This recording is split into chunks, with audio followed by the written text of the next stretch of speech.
Hello, and welcome to Tom Myers versus the rest of the world. A lot's been going on since we were last on. As of recording this, it is tax day, April 15th. I owe a lot on taxes since I'm an independent contractor, but I don't plan on paying. I worked it all out, and with the cuts that Elon Musk and Donald Trump are making, I figure the IRS won't get around to auditing me until I'm 117 years old. Since we last recorded, the hands-off protests took place all over the country, and various protests have continued taking place. I think they came up with that name to troll both Donald Trump and Pete Hegseth, as hands-off is what the women they assaulted used to scream at them. With Trump's tariffs, the stock market has been crashing, slowly recovering and crashing again. It's a rough time if you have a 401k, isn't it? Like mine, for example. My 401k has been fucked more times than Jeffrey Epstein's victims. I'm going to catch a lot of shit for that one. Yes. With the market crash in 1929, a lot of people jumped out of buildings to their death. With the market crashing in 2020, a lot of people died because of an uncontrolled pandemic due to lack of government response. And now in 2025's market crash, we have the luxury of combining both. The pro-Trump candidate lost in the Wisconsin State Supreme Court race. For that election, Elon Musk arrived and campaigned wearing a cheese hat. I hope the next time he campaigns somewhere, the locals tell him, here, we take buckets of shit and just dump them on our heads.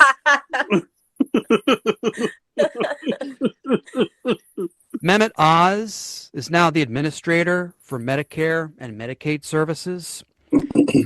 It's scary that Medicare is under the control of a guy who gives off vibes of someone who would smother his parents to death with a pillow.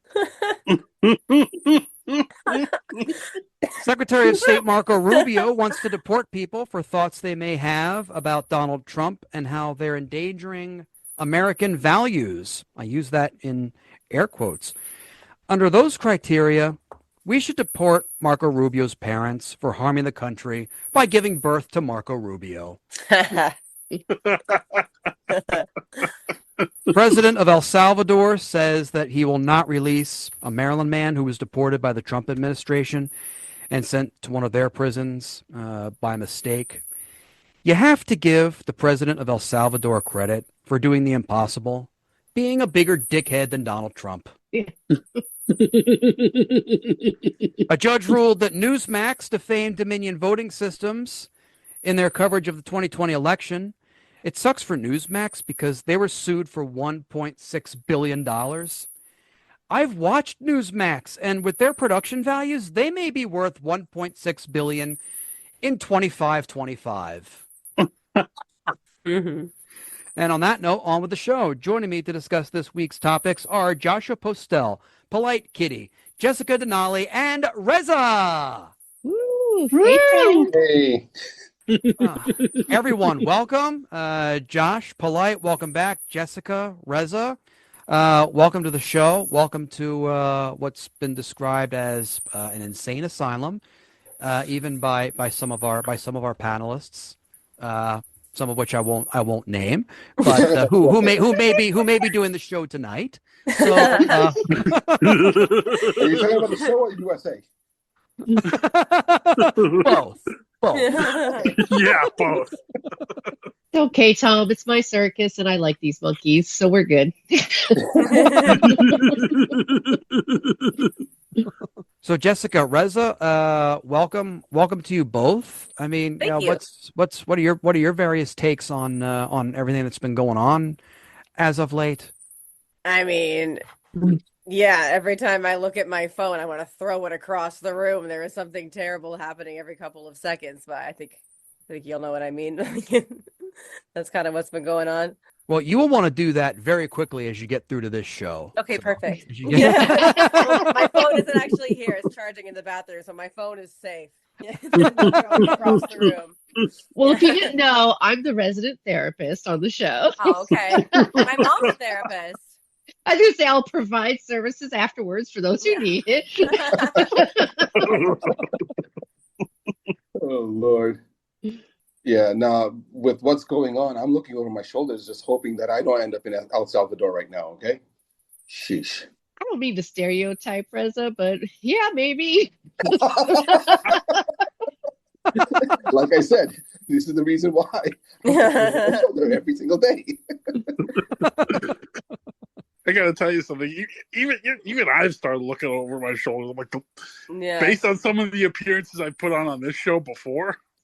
Oh, I mean, if we're judging by that criteria, like I should be the lightning rod for everybody. So it's like I'm willing to take the heat for all of you guys because I've pretty much been doing that since I don't know, I started doing stand up. So it's like bring it on, I'm used to it.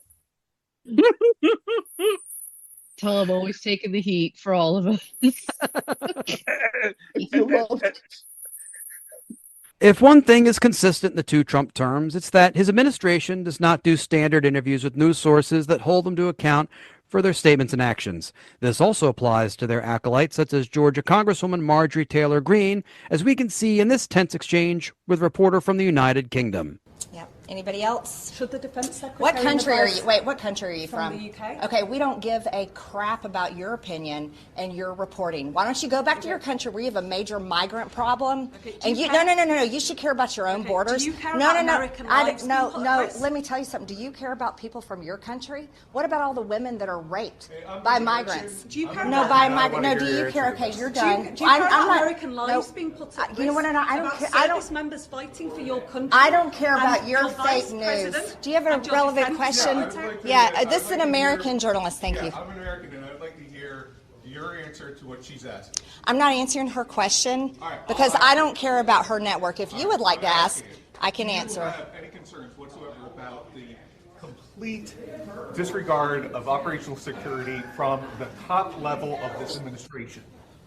You want to know about complete disregard about operational security? You should talk about the Biden administration and how they ripped our borders open to terrorist, cartel, child sex trafficking, human trafficking, and drug trafficking across our borders for 4 years. The Trump administration is doing a great job, and I stand by their statements. I stand by their statements. My comment to you is I'm thankful to President Trump that he is leading us out of wars, that he's ending the war in Ukraine, where American lives could have been killed if Joe Biden was still president today, whether he liked it or not.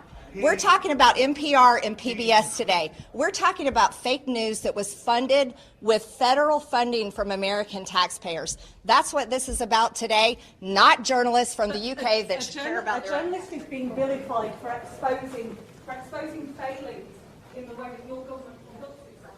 I don't think she liked that question. no shit. She didn't like the question.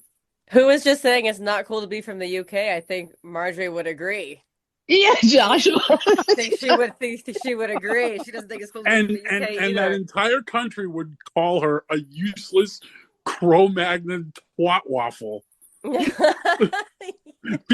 Actually, no, useless Cro-Magnon look-alike. Did you see what that thing looks like? She looks like something from the Natural History Museum. Oh, are you talking about the Neanderthal? Yes. I'm like, no, there's no coherent verbal structure. My God, how do they find these people? Where do they find them? I don't It's know, but did you called- catch the end? She was like, "You're done. You're done." It's called. Yeah, that's. Go ahead. Oh, just the part, the "you're done" part seems like a wild thing to say for a political figure. Yeah. That's all I'm saying. I also like the part when she's like, "Oh, they're well." Like, I don't like the part, but when I feel like she was just throwing all the buzzwords. She was like, "Child human trafficking, bad things." She said like 15 Which different. is half the things that Republicans do, basically. Exactly. Right. The call's coming from inside the house. Yeah. Wait, wasn't a recent Republican governor or senator or something that got caught for trafficking as well, just recently? Yes. Yes.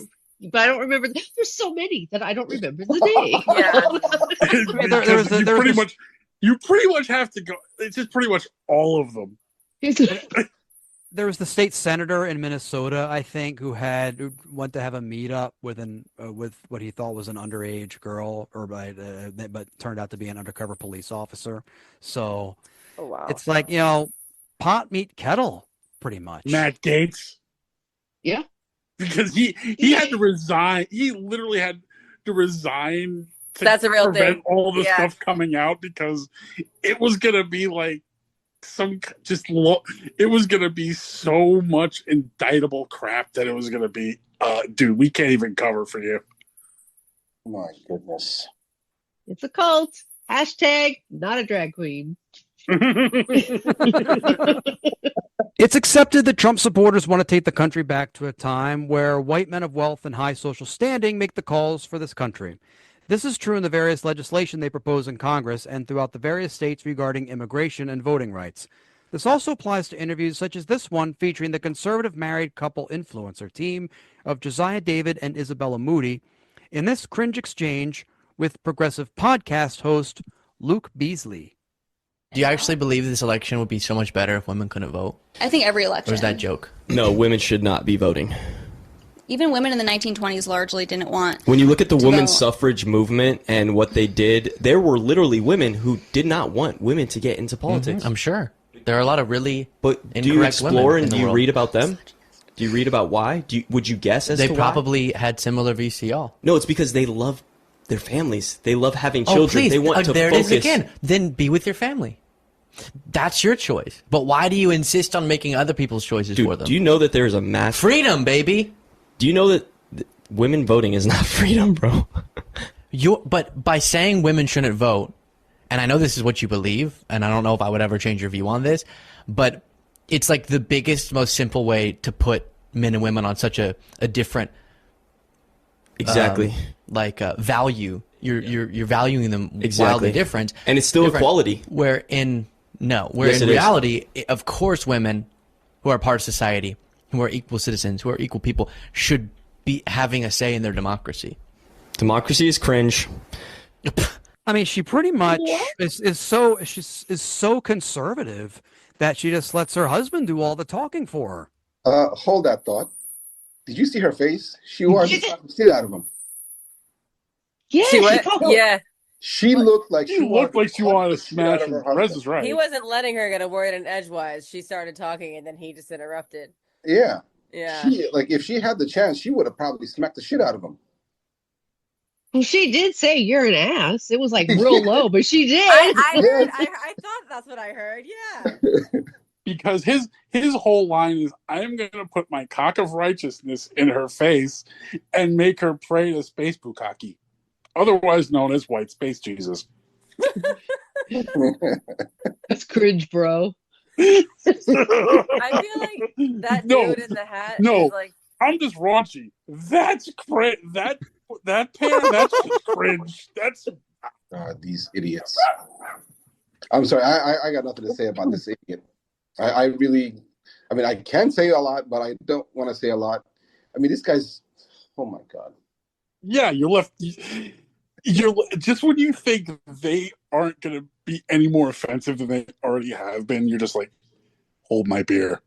Wait. this. I have a feeling there will be a divorce in their future. Maybe. That's all it is. Almost. That, or it's going to be a follow-up to John and Kate +8. Yeah. Yeah. This got wildly off topic. Donald Trump's senior advisor to the White House Faith Office is Paula White. She previously held the position during Trump's first term. If you think that being in the White House would preclude Paula White from potential money-making scams, then you would be sadly mistaken, as such endeavors are not so much encouraged by Trump as they are ignored. In this clip, we see Paula White enticing religious dupes to donate for this year's Easter holiday. And I believe that when you honor God on Passover, starting on April 12th at sundown through Good Friday on the 18th and concluding on Easter Sunday, you can receive these 7 supernatural blessings for you and your house. According to Exodus 23, God will assign an angel to you. He'll be an enemy to your enemies. He'll give you prosperity. He'll take sickness away from you. He will give you long life. He'll bring increase in inheritance, and he'll give a special year of blessing. You're not doing this to get something, but you're doing it in honor to God, realizing what you can receive. For your special Passover offering of $1,000 or more as the Holy Spirit leads, you will also receive the beautiful 10-inch Waterford Crystal Cross. Don't miss your moment to release 7 supernatural blessings and provision into your life. I mean, with Easter falling on April 20th this year, what do you want to bet someone just wants to pay $1,000, get that cross, and just convert it into a device where they can just smoke as much weed as possible?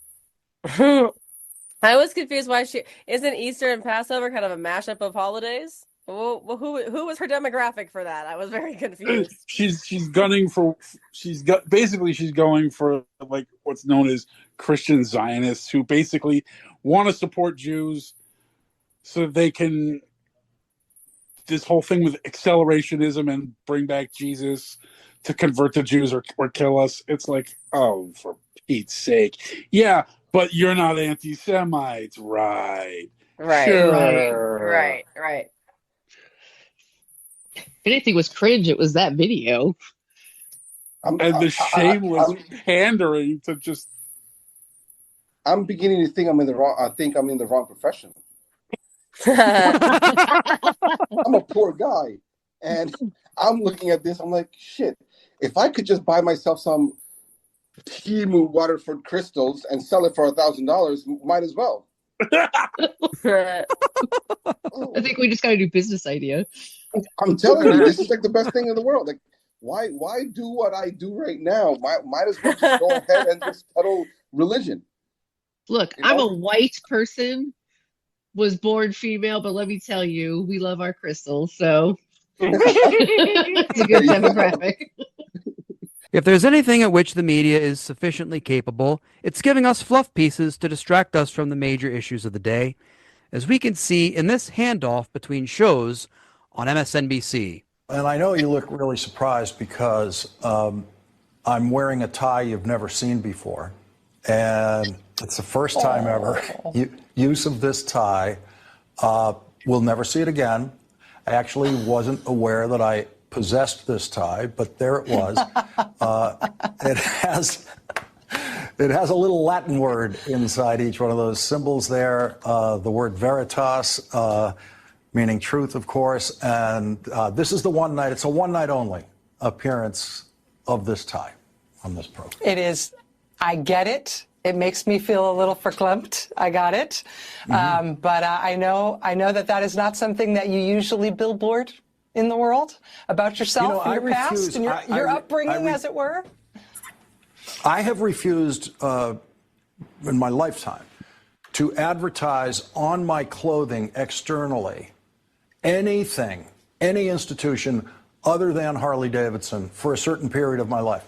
But now, nothing. Like, there's nothing. You're not going to learn anything about me from any word on my clothing, except tonight if you know one word of Latin.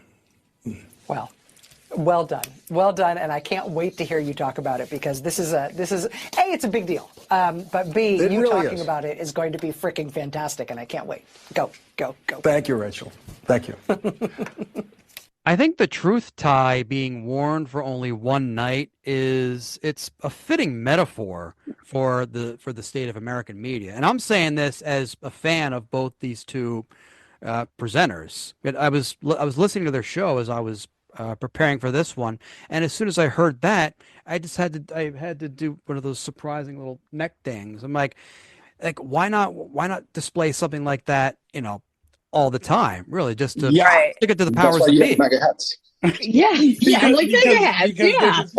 Because it's this goofball smugness that people are just like, the world's on fire, and you're playing the Ivy League insider nonsense. But that's not news. Yeah. Also, he picked something like that. If that's what it said, it was so small I could not tell that's what it said. Right. As soon as I saw it, I knew what it was. It's squint. I couldn't see anything. It looked like little hearts on the tie. I was like, "That's nice." I could not see what it said at all. Yeah. I just said, as someone who was going to go into journalism at one point, I was looking at this going, and this is why everybody hates the media. Mm-hmm. It's just this total. It's this total disconnect. It's a total disconnect. Yep. I want news, and I want like actual news, factual news. And MSNBC is relatively good at that. Yeah. I thought they hated the media because they've shifted away from the truth, and they moved more towards whatever the government wants you to hear. I mean, like, look at what TYT is doing. Look at what Midas Touch Network is doing. Luke Beasley, the Good Liars, Walter Masterson. I mean, these guys are actually doing what they're needs doing to be news. done. They're doing real news. Exactly. But real media, they've shied away from what they were supposed to be doing, and it's all about making money. That's all it is. Well, yeah, money because they're owned by bigwigs, you know. They're owned. They're owned by mega corporations, and you know. And in all fairness, and I use that loosely with these guys, how do you fill 24 hours worth of news? Oh, I got your news, baby. I mean, there's definitely. I actually. There's a way to do it, but these guys don't know how to do it. It's obvious. I studied journalism in college. There's definitely always news in 24 hours, but I mean, they're definitely, I feel like as time goes on, people care less and less about what's actually true. And then I also feel like how people, like the other day, I was talking to someone who was like in her early 20s, and I said something about the news, and she said, "Oh no, I haven't seen Instagram lately." Like, that's not where your news comes from. What are you? That's verbatim. That's not. It's like somebody I know who's this humongous TikTok addict who's basically into TikTok conspiracies and crypto. Right, and that's their news. And I got into a fight with this person, and I'm just sitting there going, and this is why we're screwed. And this is why people started believing in flat Earth. Right, exactly. Yeah. Exactly. Yep. And then you got cringe MAGA over there, you know, who's like, bro, democracy, bro. That's where we're at as a country. It's no surprise that some of the more extreme elements of the Trump base want to take the country back to a time before most of the listening audience of this show was born. In this clip, we hear a conservative voter from 1968 express his thoughts on the state of American politics using terminology and sentiments all too familiar with us today. What I've explained is not explained and is not repeated, and the people are not informed on what they've lost in the way of the right of self-government. They can feel it. They can feel it. They know there's something wrong. They know that Washington is taken over. In fact, every detail in Washington can interfere. While people bent on violating the laws and destroying state and local governments get away with impunity because the only ambition of the chief executive of his political organization called the national government is for votes for re-election. And they place more importance on the black vote than on government, than on peace and good order, than on law enforcement and observance and respect for the laws. Johnson is just a political pervert, and he has perverted our government to outlaw it. And he's brought about the destruction of our cities by the very people that he encouraged. You remember the spectacle when he appeared before a joint session of Congress with the accompanying disgrace of the Chief Justice and 4 other black-robed justices of the United States Supreme Court, where Johnson sang the international communist song of hate, which had been adopted by the beatniks, the demonstrators, the rioters, the rebels. We shall overcome. Yes, Congress then and there should have adopted a resolution of impeachment. I mean, it's like he knew he was being recorded, so it was like he was just trying to find the least. He was just trying to find a way to be as like not offensive as possible, but afterwards he just said, you know, fuck it, and then it just turned himself loose. He basically was gunning to say, the N-word, every other epithet for every group you could think of. I mean, the only thing he didn't do was slowly reel out the sheet with the Grand Wizard logo on it. I could barely understand anything he was freaking saying, but I knew that it was racist and bad, but I didn't know exactly what he was saying at all. He was basically, you know, the damn hippies, he's beating it. Blah, blah, blah. I was it's like, funny how okay. I feel like if he was around, well, maybe he is, I don't know, but that's the kind of person that today is the kind of person that's like, oh, English should be the official language of America, yet I don't know what the hell he was saying. Right.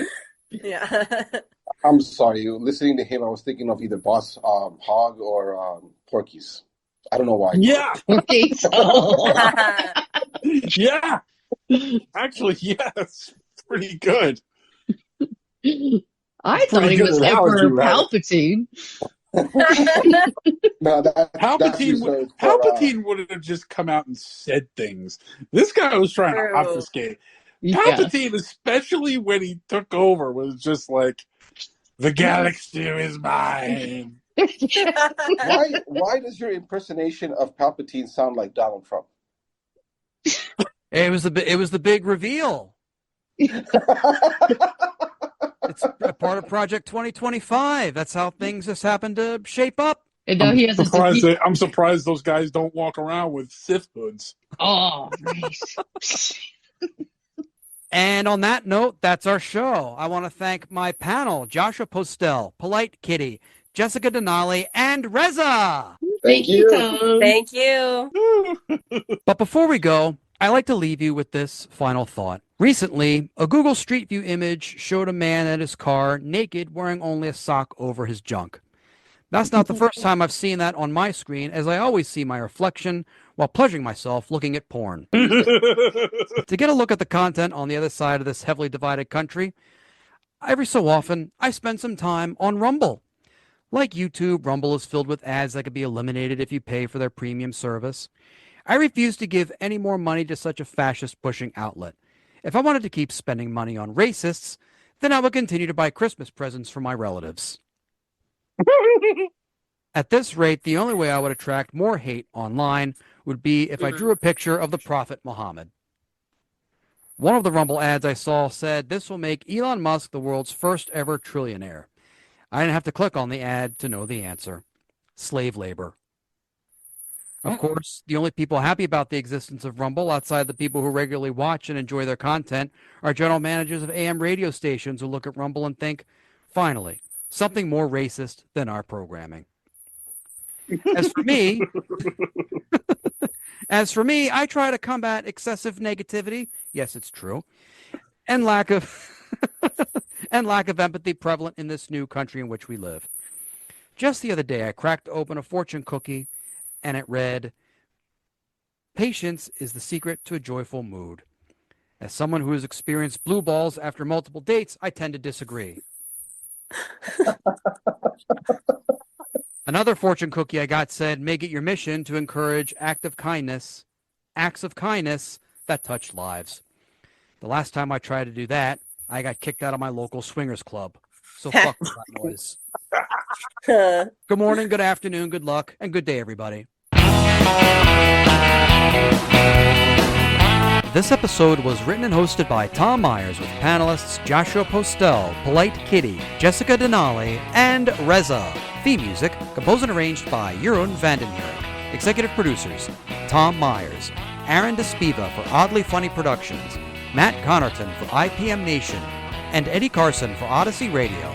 Please leave a 5-star rating and a positive review on Apple Podcasts. And don't forget to subscribe to the Patreon, patreon.com/Tom Myers, for access to ad-free episodes, extended episodes, and bonus clips. And if you're listening to this on YouTube, hit the like button and subscribe to this channel.